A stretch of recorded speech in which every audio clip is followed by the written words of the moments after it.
Whether you're ordering wings for the game, whipping up a 7-layer dip, or ordering pizza, there's something about football that makes you want to eat. And this football season, Uber Eats has the best deals on game day food. No matter what you're craving, from 2-for-1 pizza to buy one get one wings, Uber Eats will be dropping new deals each week, all season long. Uber Eats, official on-demand delivery partner of the NFL. Order now. Terms and conditions apply. See app for details. If you're a facilities manager at a warehouse and your HVAC system goes down, it can turn up the heat, literally. But don't sweat it, Grainger has you covered. Grainger offers over 1 million industrial-grade products for all your operations, including warehouse HVAC maintenance. And even better, they offer access to experts and fast delivery, so you and your warehouse can both keep your cool. Call 1-800-GRAINGER, click Grainger.com, or just stop by. Grainger, for the ones who get it done.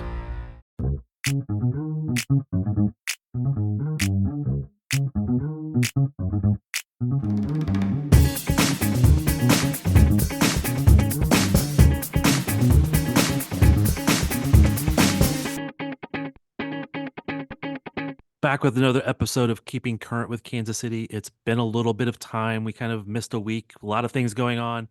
This is Thad Bell from the KC Soccer Journal. With me, Daniel Sperry from the KC Star.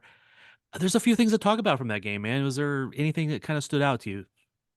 Um, I thought the midfield right away was really different with Claire. I don't know. Instead of Vanessa, what about you?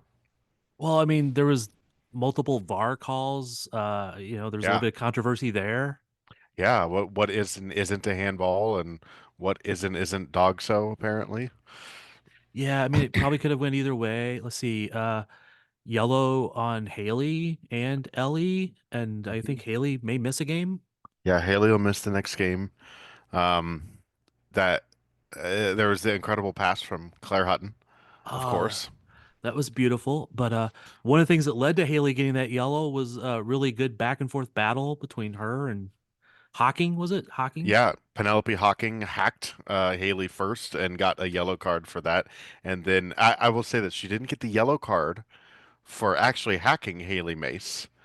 She got the yellow card for mimicking demonstratively that Haley Mace was flopping to the ref, and the ref said, "Okay, enough of this dissent. Here's a yellow card." Pretty incredible. It's incredible theater. Another one of the really top talking points was just the ref in general. I mean, there was some Yeah, interesting calls there going kind of both ways. I'm not saying one was yeah, prejudiced. It was just amazing. yeah. Uh, Daniel Chesky's name seems to be involved in a lot of interesting moments that have happened around the league. Man, are we missing something though? oh, I was feel like there? we're missing something.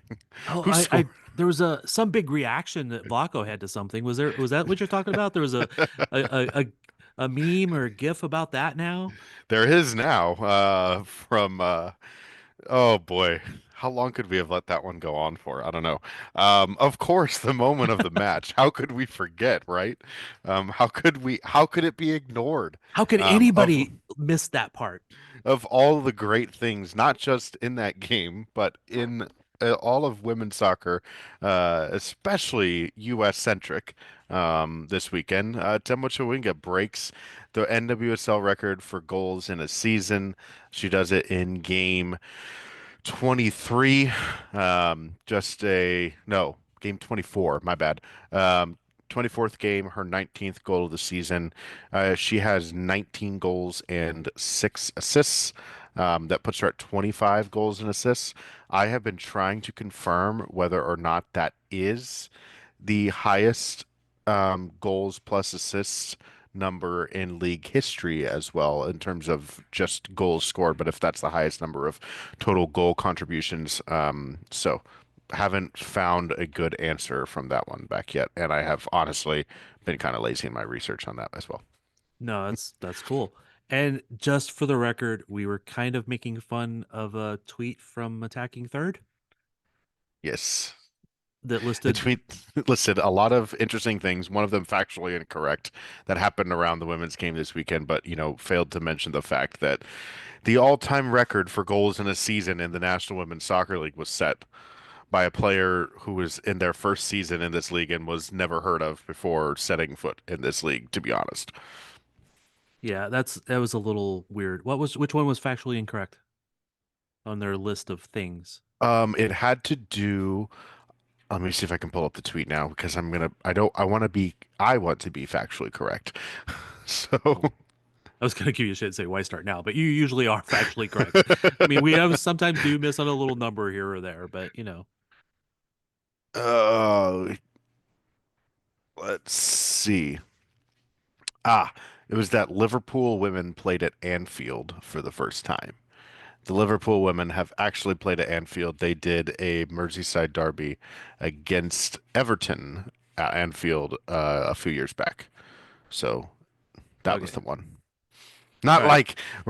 like not like something crazy crazy, but they played at Anfield before. Okay. Yeah, that's not the worst one there. I mean, I've seen a team recently talk about the first time a player was called up to their national team when it wasn't. That did get corrected shortly after it Yes. got pointed out. But all right. One of those teams in the city of Kansas City. Yeah, yeah, yeah. We're It's okay. trying to focus on just the one side of it at the moment. All The right. winning side at the moment. Yes. Kansas City Current, 1-0 Yes. win at Bay. Bay has been a much improved team over, they've gotten better throughout the year.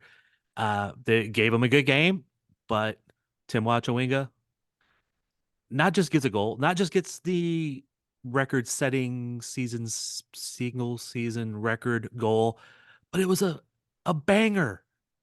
Yeah. It was a shot that I have not seen from her yet. We've seen her be really good at rounding the keeper in 1v1 situations. We've seen her sneaky near post shots. We've seen her, get the tap ins at the back door. We've seen her do all of that kind of stuff, making the runs in and around the box. That shot from distance, though, man, that not only was it just like, okay, she took the shot from distance. I have seen some really lame or sorry, tame and lazy shots from distance beat goalkeepers Yes. on poor goalkeeping. This was Rowland could have done did everything she could. She maybe could have gotten a stronger hand to it, and at that point, I'm still not going to fault her too much because that was an absolute rocket off the foot of Temwa. Yeah, we've not seen that in from her too much in games or from practice, but to score like that for a record-setting goal, uh, yeah, she's pretty much scored every way you can except headers, I think. Hmm. So that's the next one. Now that needs to be your next challenge, like score two headers in a row or something. Yeah. Um, it's still just an incredible and it's just a testament to like the whole goal is Temwa. It is the surprise her defensive attributes exist and are very, very good. And she goes and wins the 50 challenge, immediately turns and goes down to goal. She's holding off attackers who are grabbing at her the whole way. Right, and she pulls away from an attacker that's literally physically had a hand on her Yeah. and was trying to yank her back and could not. And then has the presence of mind to realize, okay, she talked about it afterwards in the press conference that, my angle was shut down. There's no way for me to dribble all the way to goal and to get a closer shot. And so it was time to put one from distance. And she said, she wanted to put as much as she could through it. And boy, did she, because it was almost unstoppable from a pace perspective. Placement could have been maybe, I mean, if you want to get picky, right? Put it in the top bins and really give us something. But at the same, I joke about that, but like really, like she put so much pace on it that the placement didn't matter because it was so. It's difficult for Rowland to see that because she is screened by her own defenders at that moment too, and by the time she sees it, it's too late to react. And she does get maybe a fingertip to it, but it's just a powerful shot and it's curling and moving away from Rowland and it's wonderful. Wonderful shot. Yeah, it again, I don't usually come out going, "How's a banger?" That's usually not my style about saying that, but that one was. Yeah. I do like how in the post game, I forget the question was asked to her, but she talked about I forget if it was you or somebody else, so I apologize, but about how like Lowe and Vanessa had helped her kind of get used to the league and Hmm. learn some of that, and that Vlaco had worked with her that uh, she has to be able to do these other opportunities because the league is learning to try to shut her down because they Yeah. basically had her swarmed. There was 4 or 5 defenders around her essentially as she's running down the field, Yeah. and she couldn't do what she wanted to, so she just did it another way. Yep. I just thoroughly impressed with the goal. I'll say this too. It's crazy to think about, like we'll talk about the MVP conversation in a tiny bit, but like the to see a player who is leading the league in goals scored, but is like growing, like she has grown tremendously in all facets of the game since where we were at from the beginning of the season. I think she's more polished. I think she's become more clinical with her chances. I think she's putting more of them on frame when they should be. And now you're adding this shot from like there. It's crazy to think, but I think Temwa Chawinga can get better and is continuing to get better. And that is a like that should be a scary thing for a lot of people in this league because she's phenomenal, and it's one of those that um, you see the ability that she has, and the from a raw ability perspective, but to see it become so polished as it has really over the last little bit here, it just a kind of a testament to the coaching staff, but also a testament to just how tremendous of player she is because she's already really darn good and really freaking dangerous, and she's become absolutely lethal in every Yeah. facet.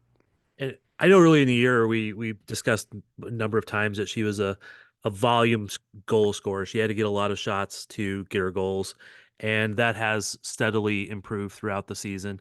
It Mhm. wasn't always necessarily as bad as maybe I thought it was because I know you and I discussed that back and forth a couple times, but Mhm. she's gotten better and better at being more lethal, more accurate, and people sell her short on a lot of her game because I don't know why. They must not be watching these games. They must be going into it with some other thought somehow. But she's tremendous defensively. Got to remember, she used to be a D mid. That's why she wears number 6, right? I Yeah, assume. She used to be a D mid, and that's amazing. Could you imagine hmm having a D mid with that ability? Jeez. Um, scary. I know. I think Vlaco should do this one game, just like line her up at the 6. See, I don't know about that. Don't know about that. That oh, you might be leaping a little bit there. I would love to see it for fun, but change the game up like 30 minutes into it though, just mess it all up. Uh, she's just so impressive. And again, Barbara Band has been doing amazing stuff. This is no argument against her in any way, shape, or form. I'm just not seeing how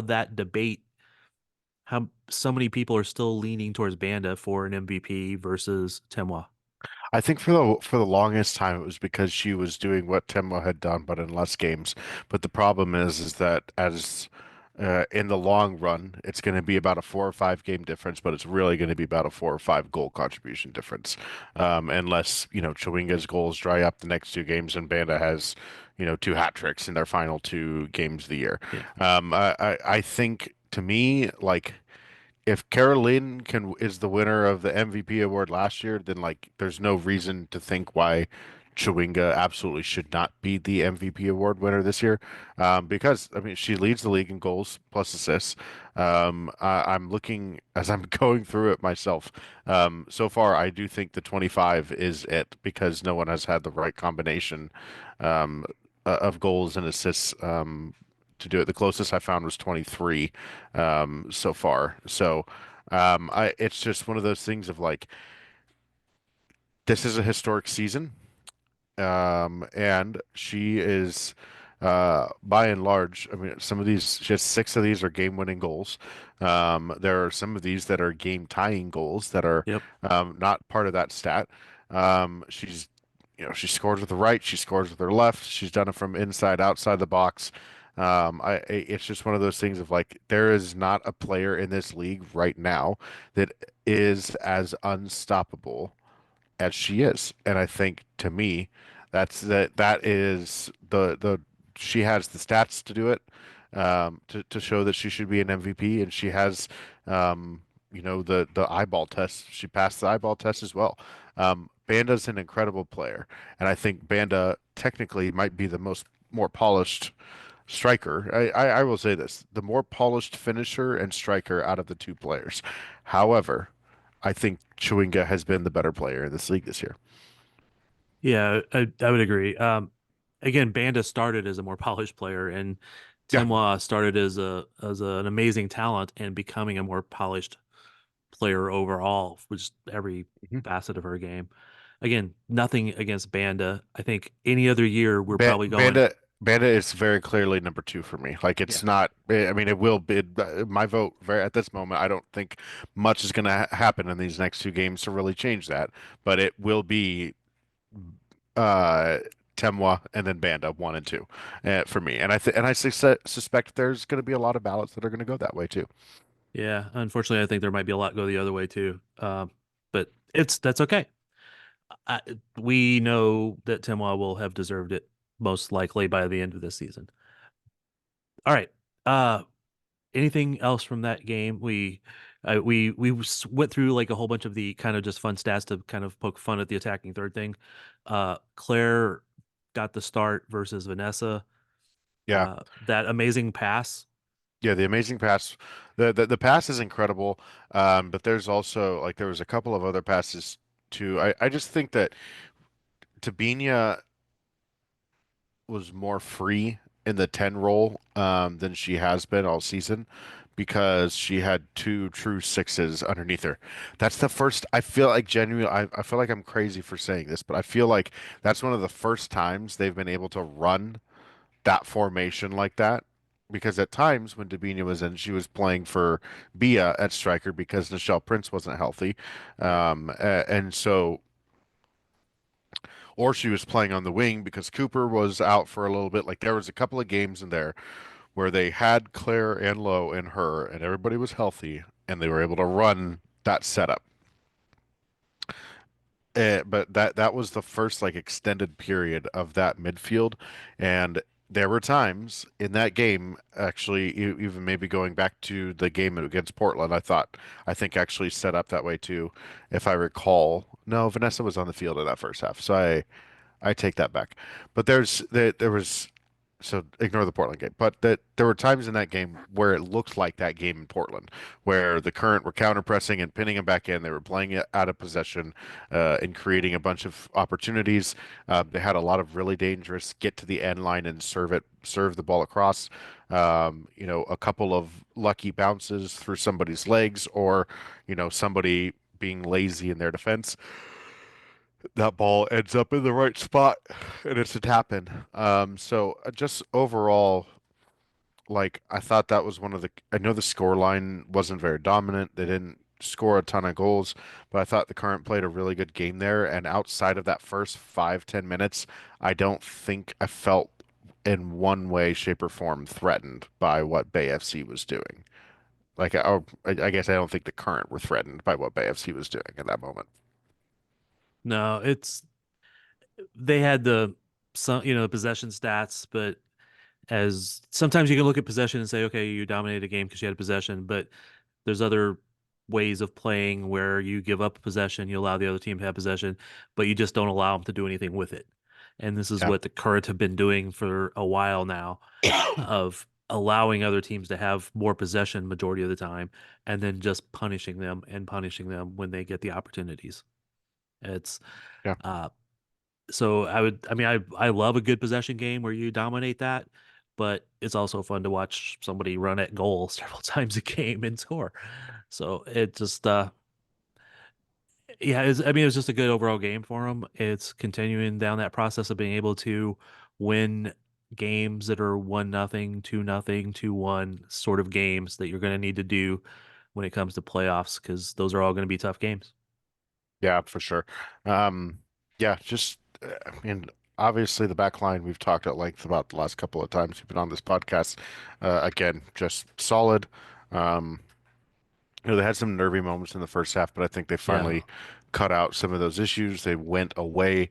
The Current were really trying to play down the right, and Penelope Hawking started picking them off, and made some of those. That's where we got those battles between her and Haley Mace because she picked off a couple of bad passes.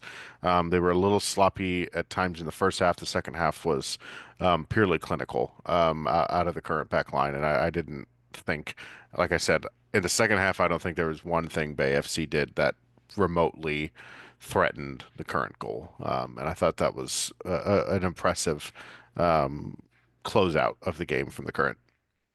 Yeah, there was that one moment where Alana had a turnover, and then I think Haley got picked off by Hawking once or twice that were nervy, as you said. But Yeah. again, Schultz came up big a couple of times for those, hmm and other players coming in to make, good tackles or get in the good positions. So overall, another win. They may have got lucky with the VAR because another ref may have called it differently. Another ref may have Yeah. made some different decisions. Well, very clearly the VAR would have made some thought he was going to make he or she was going to make some different decisions than what Yes. was on the field. Look, I think it's a handball by Low, but I absolutely the problem is in that whole situation. If you go to the handball by Low, there's a handball missed before that on Bay FC that should have been there and would have negated the penalty kick. So to me, that one's fine. Personally, I all like whether or not she looked at that and said, I don't think that should be a handball and a penalty kick, or whether or not she had information that there was a definite handball from Bay FC beforehand. So she decided, well, doesn't matter what we just spent the last 3 minutes sitting at a monitor doing. If that handball is handball, then they got the right outcome. It should not have been Right. a penalty kick there, in my opinion. I also don't think it should have been a red card because two things: the angle that Kayla Sharples has on Hawking there if Mace doesn't take her down. Um, she closes down the angle, and Yeah. her touch is not towards goal. Her touch is going away from goal. That was a reason why earlier in the year there was not a red card in the very first game given to one of the Portland Thorns players for hacking down Claire Lavage, who was clear in behind the defense, was that the ball itself was going away from goal and she was taken down before she was in possession of goal. It's not denial. Just because it's the last man doesn't mean it's a denial of the obvious goal scoring Right. opportunity. And that is the term. That is not an obvious goal scoring opportunity when now you're 2v1 with an attacker. There's no one else trailing in behind her for another goal. That situation was not an obvious goal scoring situation, in my opinion. And so it's not dog show. So for Yeah. me, I think they get it right. I think the VAR was being very overzealous in a few things. Um, in looking at some of those things, um, just because of the fact that like you don't even send the ref to the monitor for that low Labonte handball once you see the buildup on that whole corner kick where it ball very clearly hits off of the Bay FC defender's Yeah. hand and which would have been handball. I'm I'm kind of okay with both VAR calls, quite honestly, but just because there's so many times you go, okay, give the ref a chance to have a second look at it, and that's kind of what they did in that both those cases. Again, the dog so I didn't think it was dog so because Kayla was cutting down that angle. The not the ball not going at goal after that, I'm a little less okay. I don't want to use that as the sole reason not to give that dog so because It's I've seen it so many times the other way. You're just going in the general direction. You're getting an advantage. But overall, I didn't think I thought that was the right result. I just wish it wouldn't have taken 27 minutes to get there. But I think to me, that's the problem with what we hear sometimes from coaches that like review anything. Like if it's close, take a look at it. But the problem is it took them 3 minutes to Yeah. decide to send the referee to the monitor and another 3 minutes to actually review the play. So then we have 10 minutes, 6 and 10 minutes of stoppage time every single time out. And like that's the hard part of that because we review every single thing that we remotely think is close, then we're going to be here forever. This is true. Tell you what, let's just call this the end of a segment. We'll come back in a couple minutes for the listeners, or we'll come back soon for the listeners, and we will come back in a couple minutes for you and me, Daniel, and we'll be right back.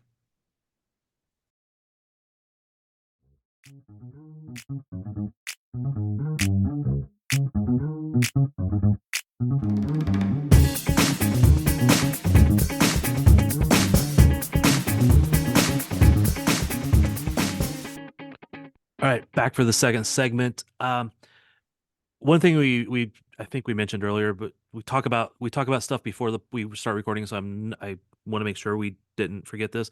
Bia was not available last game. We don't know if that was a anything serious or just precautionary or just rest or anything. You haven't heard anything recently, have you?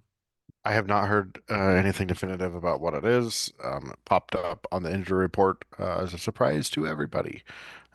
So yeah, Yeah, and I was bouncing around way too much to try to catch up to what was going on otherwise. yeah. Um, hopefully, hopefully it was just like, okay, a little soreness. Let's give her a little rest and make sure she's Yeah. healthy for the playoffs.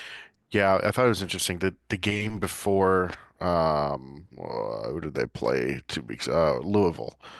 He said, Vlaco said that, um, I asked about Bia when you want to play her full. He goes, if this was a playoff game now, we could play her full 90.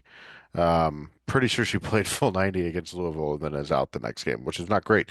He said, but they just he told me that they wanted to be cautious and kind of how they brought her along in that matchup in that game. So she did not play full 90. She did play 72 minutes, but still.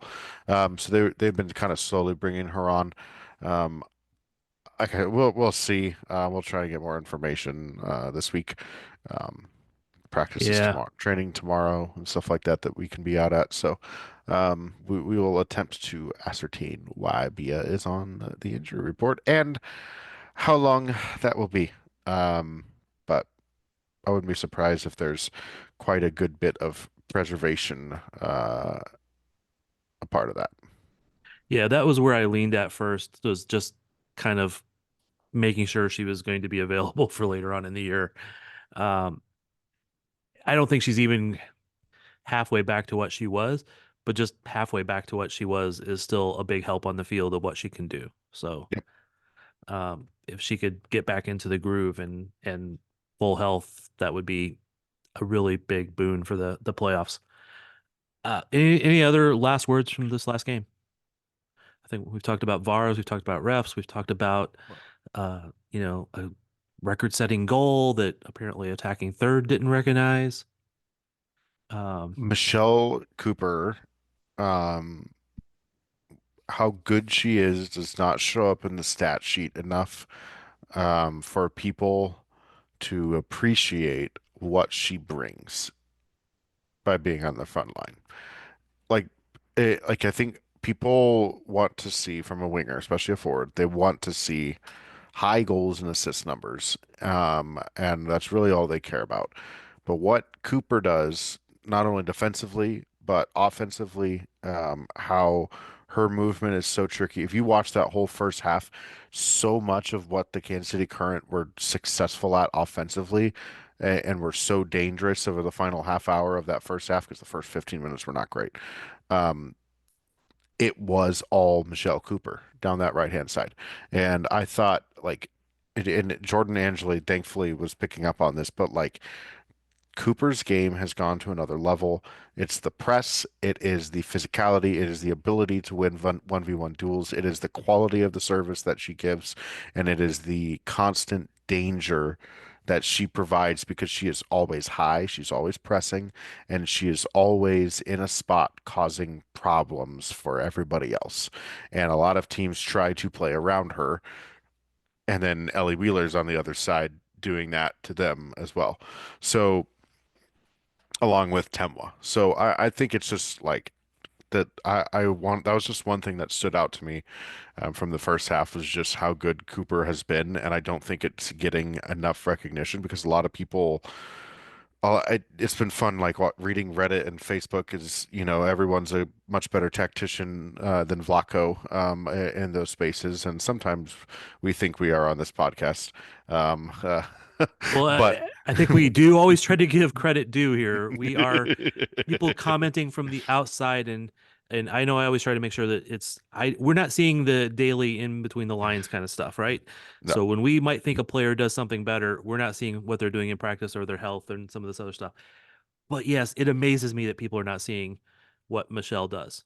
like they've like her. She has routinely been like the most expendable player in their opinions about like how to get Debinha and DiBernardo and Hutton all on the field at the same time. And you know what? It's just not going to happen. No, Like we don't want I it to don't happen. I don't think that's gonna happen. And I like Cooper, I don't think Cooper is best as a super sub either. She's not the super sub type winger. No. She's the one that you put in there and she will beat up the other team for a good 60, 70 minutes mentally and physically. And she will be incredibly dangerous with her movement, with her play in the build up, her ability to take people 1v1 and her pressing and her ability up top. Um, that's why at times when she wasn't healthy, guess who we saw over there instead of her? It was Ellie Wheeler because Yeah. it was somebody who could play high energy, high press, have a high defensive attitude, but be good enough 1v1 to take people on. And that is like that Michelle Cooper's like last year, I don't know how many times I was like, why is she not playing as the number nine? Because this team didn't really have a very good number nine setup, Right. anyways. But I mean, no disrespect to Kristen Hamilton, but like this, the team desperately needed a number nine that could bring more phases into the game. I was a little frustrated with why she was getting pushed out onto the wing, but she has really turned the winger spot into her own, and it's been really awesome to see the growth there. And she is younger too. Like she's just 21 this year, right? Like she was drafted at 19 or 20 years old, so I think she's just 21 this year. So we're talking about a winger that in her third full season next year will be 22 or 23, and she will be incredibly um, dangerous and still has a very bright future. And there's Yeah. still lots of steps to take forward that she can take forward and maybe get that final product in there. But it's just, 21. She is 21, by the way. yeah. So it's Uh, just like, it's just one of those things for me of like we've got to, I wish people could see and understand how vital to everything the current do Cooper is. yeah. Everybody would love for every player on the forward line to be a multi-goal scorer, get bunches of assists, be extremely dangerous in all of their shots, et cetera, et cetera, et cetera. However, that is not necessarily how you put together a great team. You sometimes it's better to have a player that is not going to score as many goals, but creates a lots of opportunities for others. She's created a lot of turnovers. She's stopped the other team from attacking. She's beat them up physically, mentally, emotionally, whatever. And it makes it for a better team. I know it's been a complaint with another team in town that they at one time they had a forward who never scored, but the team won more often when he played. It just sometimes is the way it works because it's not the single individuals playing, it's how they play together and getting a certain style the way the coach wants. And Michelle has done an amazing job at doing all of that work, and she deserves way more credit than what she gets. But she's also good enough to set up some goals and to poach a couple once in a while. Let's see. Oh, we did mention earlier Claire getting that amazing goal and about, you know, who's on the field and stuff like that. How long before she gets a full senior team call up, do you believe? Ooh, that's a good question, Emma Hayes. Tell us,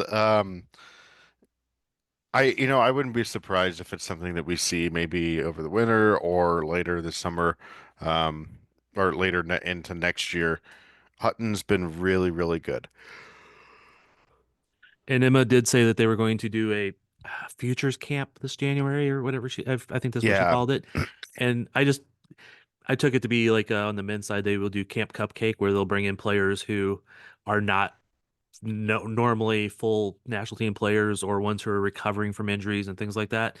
Uh, I'm kind of assuming that maybe they're just going to bring in a lot of new faces for that and maybe a couple more veterans to, keep it level headed. But there's yeah. so many good players, so many good young players right now, man. Yeah, it's difficult, and I'd be very curious to see, um, you know, what like where she can still go as a player. And like this is a tough time for Rook, like during the stretch run. And I'm curious to see what we see out of her here through the playoffs, and this stretch run, however much she does play. Uh, like that, I think that'll be a tell. Sorry, I'm yawning over here. I think that'll be a tell for how soon we end up seeing her with the full national team. Yeah, I would like to see her actually now that she's gotten past the U20 World Cup and got back in the groove of things with the team. I'd like to see her start more. Hmm. Personally, I know this is again me and everybody has the way they would like to see things set up. I would love to see her there next to Lowe with Vanessa in front of her as the 10, and then you can mix and match all the rest of those attackers everywhere else. Yep. Uh, Vanessa's just got so much of creative ability there, and Claire has it, and Lowe has it, but from a little farther back. So, Hmm. Yeah. all right, next game, last home game for the regular season will be against San Diego. The Uh, Wave. Coached by Landon Donovan. That still sounds weird to say. Yeah. A team in immense amount of let me rephrase that. It's a team that has to be under a lot of immense internal turmoil from things that have been said, from things that have been accused, from Yeah. the the legal implications that are going on right now. I don't want to misspeak too much there. Yeah. No, I mean there are legal things, but for the most part, I won't say thankfully. I guess that's terrible. That would not be good. So I would say this. It is not part of like it doesn't involve players on the field, Right. at least as far as we know, as far as has been reported yet. But it is not a good setup going on right now. Um, if you're a San Diego Wave fan, it's probably a little embarrassing. I think over the weekend, a little right, it was late last week. Um, there was a lawsuit filed against the San Diego Wave by a couple of former employees. Um, Yes. and it kind of goes after workplace conditions and the culture, toxic culture set up from Jill Ellis, and the of just as from the defector originally reported this is Diana Moskovitz and Leslie Ryder, who most of us in the in the WOSO community would know from Gal Pal Sports, who's done a really good job of taking an investigative front with this, dating back to originally when the first issues happened, when the former employee for the Wave, Brittany Alvarado, spoke out, and then was sued by Jill Ellis for defamation. So the lawsuit itself does not name Ellis as a defendant, but her name is included in the report. Some of the examples about the current working conditions at the maybe not current working, but some of the issues that arose from working conditions at the Wave included racial discrimination against three former employees, sexual harassment, and retaliation against a former employee after she said she was sexually assaulted by a then Wave employee, failed to investigate and prevent discrimination involving four former employees, and reports to the NWSL going as far back as November 22, saying directors routinely left Ellis's office in tears. Um, I highly recommend if you haven't read the article on Defector. They do just an incredible job of covering it. Props to Diana and Leslie for the scoop and getting it all together, but also for the way that it's presented. I think it does a really good job of laying the whole thing out there. So go read their work if you want to gain a little bit more insight into the off the field issues for the Wave at the moment, but nothing about the Wave has been rosy this year after two really good years as an expansion club. This year has been an absolute train wreck, hasn't it? Yeah, it's pretty much been crap. Again, I will always try to remind myself and people that people are innocent until proven guilty, but in these lawsuits, we have seen just too many things have happened in the NWSL, in clubs, in front offices that it's troubling. It's um, I'm part of me hopes that none of it's true and that people are making it up, but I just feel that that's not the case. So, Yeah. and I only say that because, and not because I disparage the people who are alleging these things. It's just that I would love for there to be all these places doing the right things. Does that make sense? Yeah, I get it. No, it's just it's sad that we have to talk about it again. And it's also from someone who was part of and named with a little bit of ignorance and some of her own stuff in the Yates report and the NWSL report. Sid LaRue has made comments about Jill Ellis as a manager Yeah. with the U.S. Women's National Team back in the day about how, you know, bad she was for a lot of players and people's mental health. It's just it's a tough gig all around, and something that you don't want to see. I can't imagine that if that like there's that much of a cluster around workplace culture going on off the field that it can be that things can function properly on the field, if that makes sense. Yeah. You would think it would not be possible, but it's, Yeah. uh, The firing of Casey Stoney earlier in the year, was wild. It was kind of what almost lit off this firestorm about all of this. Very abrupt firing from Stoney. Um, you know, a couple of weeks after the Kansas City Current's former GM came aboard there, although Jill Ellis has made sure to say that it was not Cammie Ashton's choice. I just don't love taking Jill Ellis at her word at times, but yeah, um, that's one aspect of that. Um, but yeah, and Landon Donovan is coaching this team at the moment. After winning the NWSL Shield last year and falling short in the NWSL playoff semifinals, um, correct, right? Yes, lost in the semifinals or finals. I can't remember exactly how the playoffs shaked out. Um, in the playoffs. Just say they that. lost in the playoffs. They didn't. Yes, they lost in the semifinals to OL Reign. Um, I did have it right in front of me. Um, it was just one of those things of like that. You would expect that this team would come back. They go add Maria Sanchez. You just felt like, all right, this team's going to start clicking at some point, and they Yeah. just never did. They They have just never did. some really good pieces, some really good players that have Yeah. just never have not clicked this year. Um, and actually, I don't even want to, I don't want to lie here. How have they done with Landon as the coach? Well, I that's a mean, I great know they've question. not done great, but at They least for a couple have games. they have two wins. They have a win over Portland, and they have a win over Utah Royals.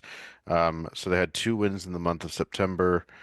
Before that, their only win was against Bay FC in the Summer Cup in July, and then before that, if we're going back, they had not won in any competition from that match on July 20th. They had not won in any competition since May 8th. That's not good. So which is understandable why results on the field, why maybe you'd move on from Casey Stoney.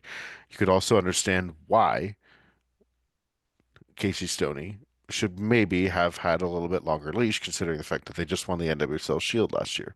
Yeah, I think that was I thought that at the time that that was too quick of a move, but I'm with you, but you look at this team even then. Um, they lost to Houston 2-0 yesterday. They lost in North Carolina. They lost to Red Stars. They got shredded by North Carolina a couple of weeks before that. Lose to Angel City, who don't like to beat anybody these days. They're all about the draws. They lost to America in the NWSL Summer Cup. Yeah. That's I it's they were one of the few teams that failed to beat a Mexican team uh, in the NWSL Summer Cup, and that I the players that they have on their roster, they should be punching much further above their weight. Which why makes all of this Saturday is the perfect trap game for the Kansas City Current, right? Oh yeah, it's it'll probably be like a Temwa goal and then three own goals or something. Yeah. Um, All whew. right. It will be very weird to see Landon Donovan on the sideline at CPKC Stadium. Yep. Uh, Again, nothing against Landon.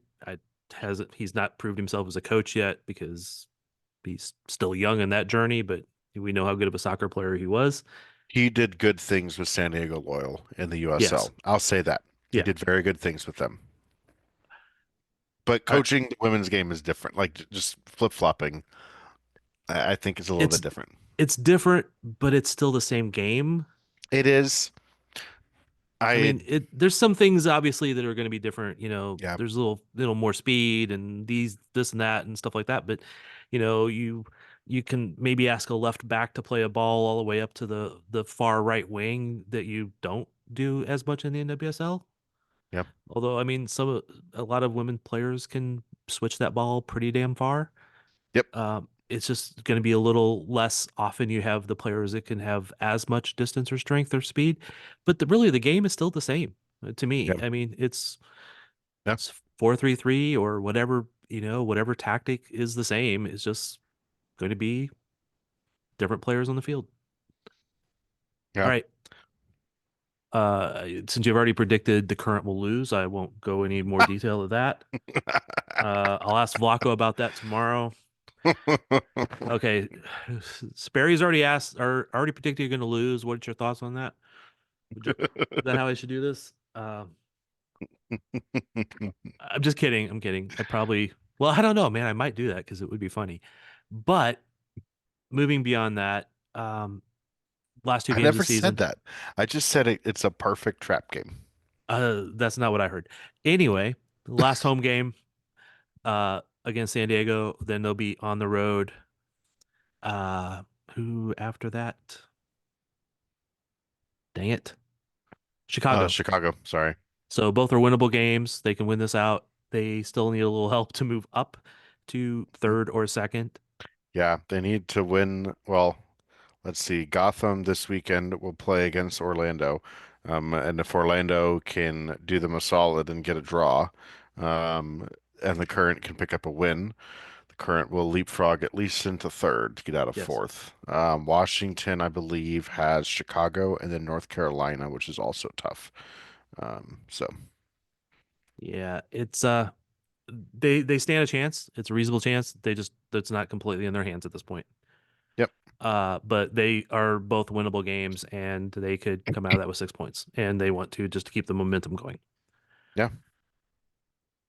Let's see. After that, so as we know they've clinched a home field game for at least the first round.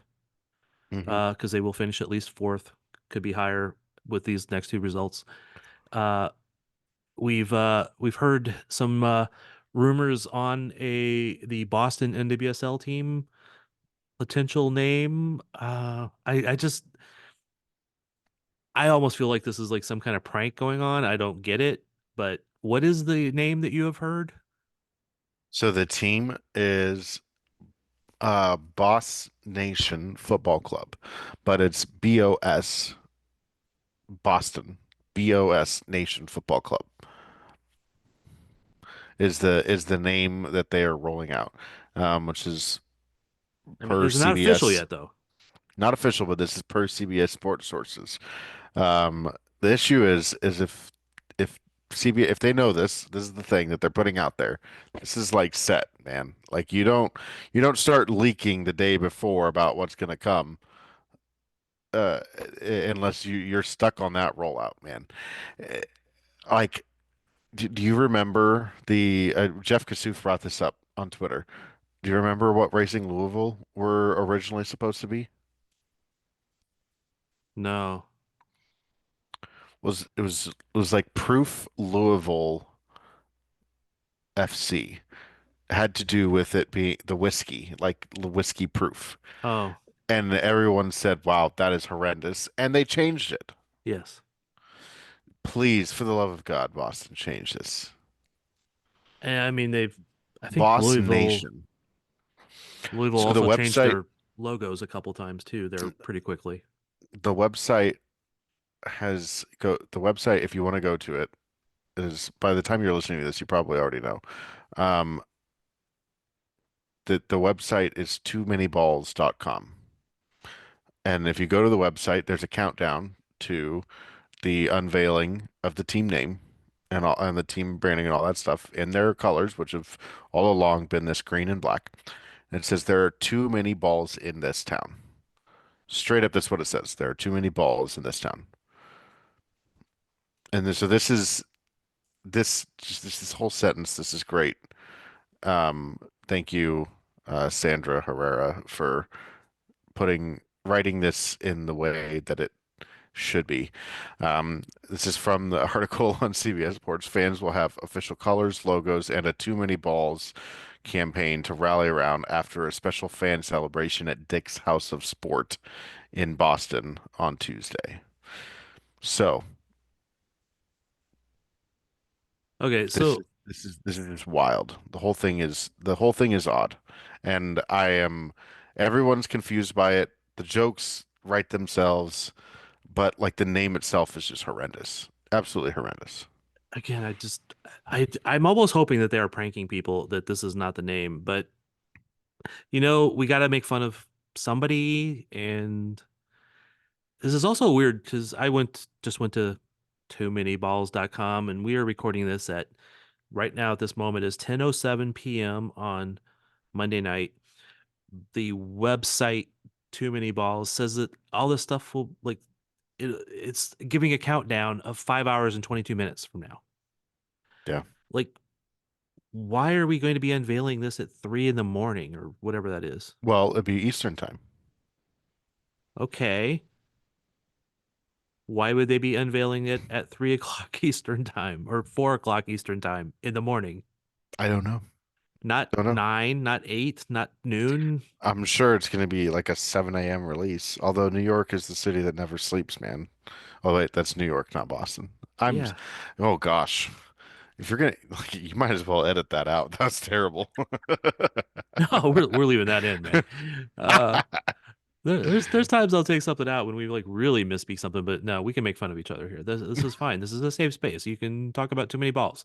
Uh,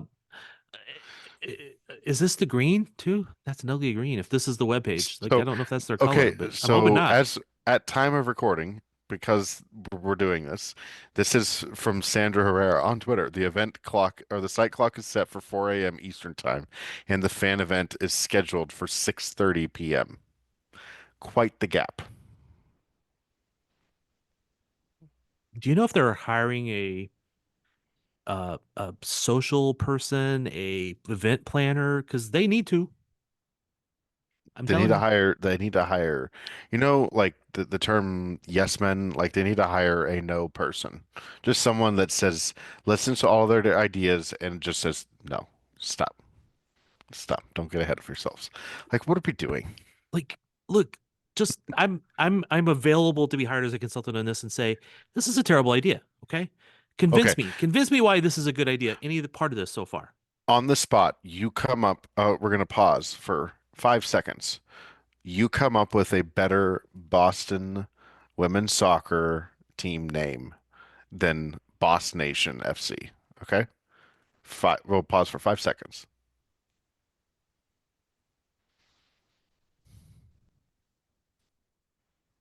Go. Boston FC. It's every single name is better than that. It's so easy to do that. That's the easiest one. Boston FC, Boston SC, uh, Boston Freedom, Boston. beans, anything.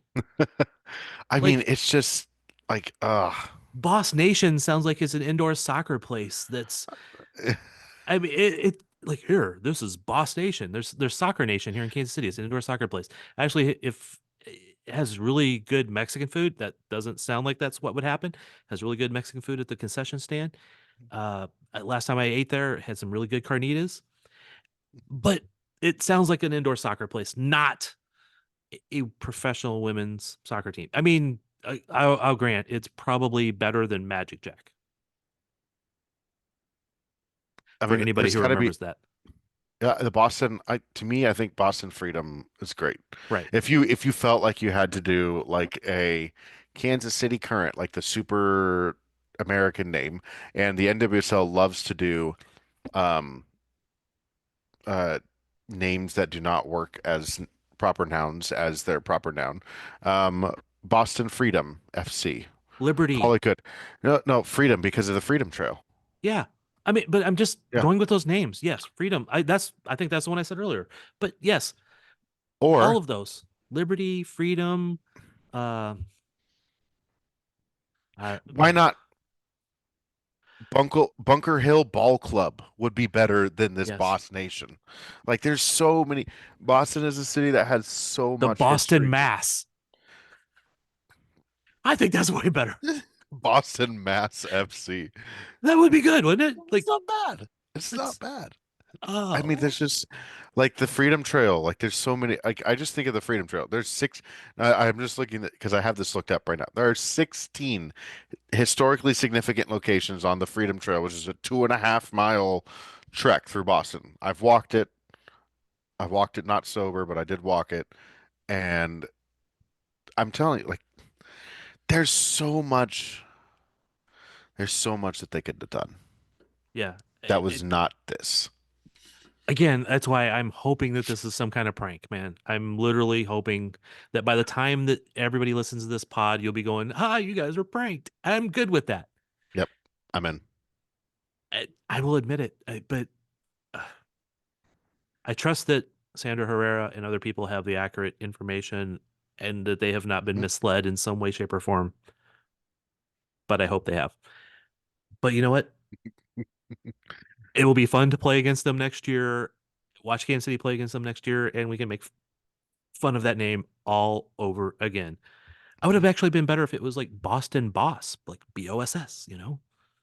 Yeah, Anyway, anything else, man? We have ranted on this long enough for something that might not be true. That's an ugly green though. it's the Celt. It looks like a Boston Celtics green, is what it looks like. I'm not sure about this page, man, but anyway, I don't think it's Celtic green, but maybe it is. All right, anything else? Did we miss anything? No, Cool. we did not. I think we're good. I appreciate everybody listening. Like link, subscribe, retweet, whatever all that stuff I'm supposed to say that I'm never very good at. It's been a little while since I've got to pod with Mr. Sperry, so I appreciate the time. I will probably see you too much this week and then not as much after that. Yeah, for a while. Yeah, we'll still see each other, just not as much. Yep. And we are out.